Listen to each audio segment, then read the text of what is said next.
Why would a so-called billionaire charge the Secret Service $650 a night to protect his overweight fat ass?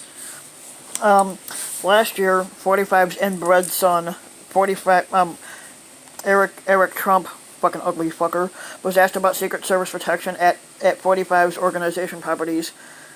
He says if my overweight fat ass inbred father travels, they stay at our properties for free. He said so everywhere that he goes, if he stays at one of his places, the government actually spends, meaning it saves a fortune, because if they were to go to his hotel across the street, they'd be charging them $500 a night, whereas we charge them like $50.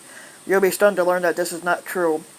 Instead, as the indefatigable David Fahrenthold and three colleagues at the Washington Post chronicle in his latest scoop on the squatters' businesses, the 45 organization charged the Secret Service, in other words the taxpayer, between $400 and $650 per night to stay at Mar-a-Lago regarding the overweight fat ass squatter. At another 45 blowing property, his golf course in Bedminster, New Jersey, the Secret Service was billed $17,000 per month for a small cottage, even when the squatter wasn't present. These are just snapshots. Despite heroic public records work by the Post, there's still no complete picture of just what the 45 organization is charging the Secret Service. It's no longer news per se that the 45 organization is profiteering from the squattancy, since 45 refused to divest from his businesses at the start of his term.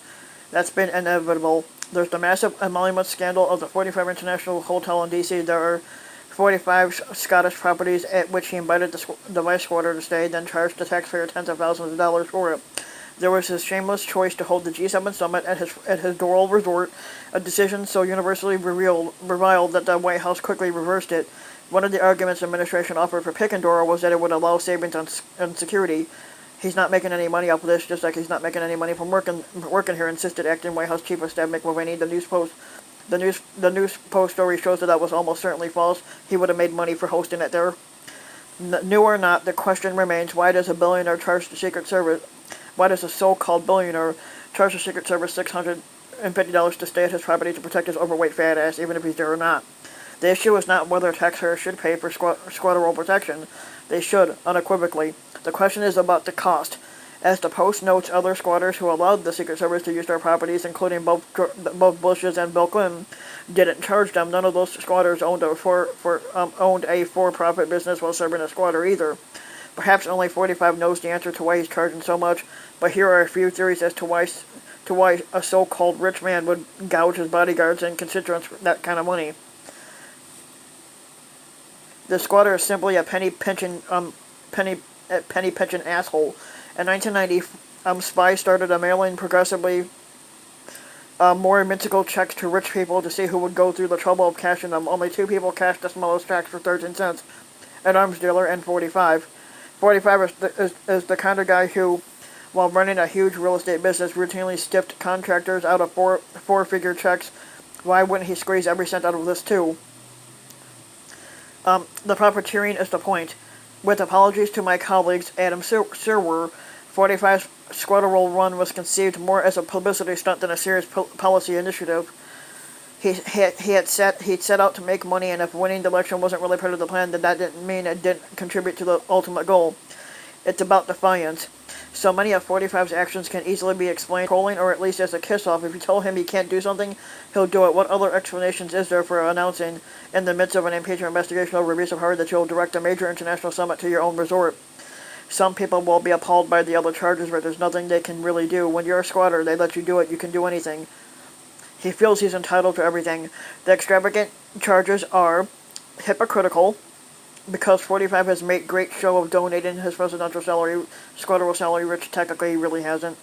He insisted that the squattancy is a money loser for him, depriving him of a chance to make money elsewhere, which is full of shit. It's impossible to assess this claim. 45 hasn't released any documents to back it up, and his reputation for honesty speaks for itself because he technically isn't honest.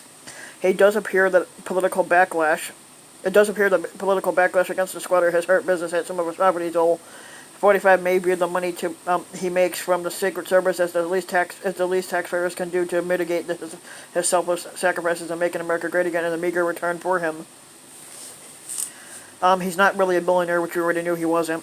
Democratic squatter candidate Mike Bloomberg was recently asked whether Americans really wanted to watch two billionaires fight on Twitter.